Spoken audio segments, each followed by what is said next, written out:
3, 2, go. And the next topic we're going to talk about today is capital structure. Capital structure is one of the two main things of any corporate finance class, and the other being capital budgeting. So capital budgeting is asking the question, what do we want on, what assets do we want on our balance sheet? Capital structure says, what's the makeup? Do we want debt and equity? What makeup do we want to use to pay for the assets we have on our balance sheet? So capital structure is an important topic, and it's a topic that we can spend a lot of time on. Hopefully we're not going to spend all that much on today, but we will get a good introduction to it. Capital structure has been around, thoughts on capital structure have been around for a long, long time. In many cases they got their big start, at least their intellectual start, coming with Modigliani and Miller. Modigliani and Miller in the late 50s, early 60s, did a series of articles, about 4 all told, on looking at capital structure and actually looking at dividend policy and other things, but they're mainly famous for, and got the Nobel Prize for, their study on capital structure. There is probably no truth to the rumor that they are so famous that M&M candies are named after them, and clearly M&M the rapper can't be named after them either, but I don't know, maybe they are. Modigliani and Miller essentially said that capital structure didn't matter. Under their assumptions, in fact, very little mattered under their assumptions, not dividend policy, not anything almost. So, what were their assumptions? What were their assumptions that were so important that they led to nothing mattering? And their assumptions, and there's various ways, I'm going to try to make them a little easier to understand. They assumed perfect markets. And by perfect markets, we can say that all investors were rational. There was no information cost, so in fact no transaction costs in general. No transaction costs. No taxes. And no information asymmetries, which sort of goes with no transaction costs, but no info asymmetries. So, there was no need for signaling because everyone knew what was going on. There was no, you could get in and out of a security freely, etc. And finally, the last one is that there's a fixed investment opportunity set, or in my terminology, the left-hand side and the right-hand side of the balance sheet are independent. That what we do to finance an operation is not going to affect our assets, and the assets are not going to affect how we finance things.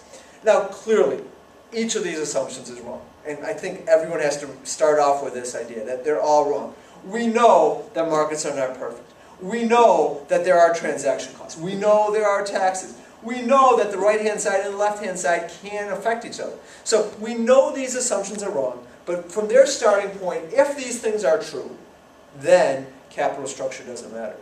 And the reason is that investors can undo anything that a firm does, or a firm or any organization does. The classic example of this comes from an old Brealey and Myers textbook, and they talk about Yogi Berra. Yogi Berra used to go in and order a pizza, and when he got really, really hungry, he ordered the pizza cut into extra pieces. It doesn't make any difference. It doesn't make any sense, but that is a perfect analogy to when these assumptions hold, it doesn't matter how we slice up a firm's cash flows. It's the size of the firm's cash flows that matter. Operations drive value. Operations drive value. Drill it into your head. The more the cash flows, the more the value of the firm is. We'll do a very fast example to show you why it doesn't matter under these assumptions. And the quick example, we have two firms, and each have the same EBIT. EBIT of 1,000 in each case. And one firm, this is no leverage, an unlevered firm, no debt, and one has leverage, one has some debt in it. And here we have, under their assumptions, we have, let's say there's no interest, so we'll do next interest, and we have 1,000, 0, so we have EBT of 1,000. We have taxes, which are 0 by assumption. So we have net income of $1,000. And let's further suppose that you own 1% of this company, and the company pays out all of their earnings and dividends. So if you get 1% of $1,000, you get a $10 dividend. There's another firm, same exact operations, same assets, same everything, but they have some debt in their capital structure. Their balance sheet looks like, we'll start off, let's just make it $10,000, and they have $4,000 in debt and $6,000 in equity, and they pay interest at, we'll say 5% interest rate, and therefore they pay $200 of interest. They have EBT of 800, they have taxes of 0, they have net income of 800.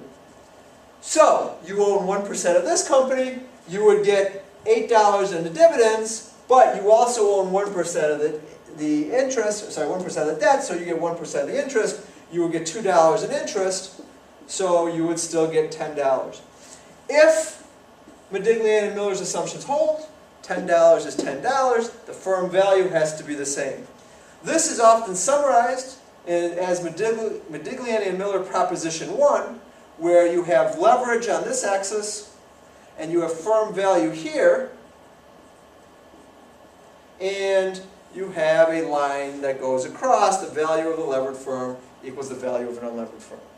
Once we relax the tax assumption, if we allow there to be corporate taxes, what we're going to see is that because interest is deductible, it makes sense to allow the government to pay some of our interest, if you want to think of it like that, and we're going to come up with a model that says the value of a levered firm equals the value of an unlevered firm. Let's try this again. Value of the unlevered firm plus this corporate tax shield from interest, where TC is the corporate tax rate, D is the amount of debt. This debt has to be perpetual debt, etc. There's some assumptions that go into this, but our simple model suggests that firms with more leverage would have more value because the government is paying some of their taxes.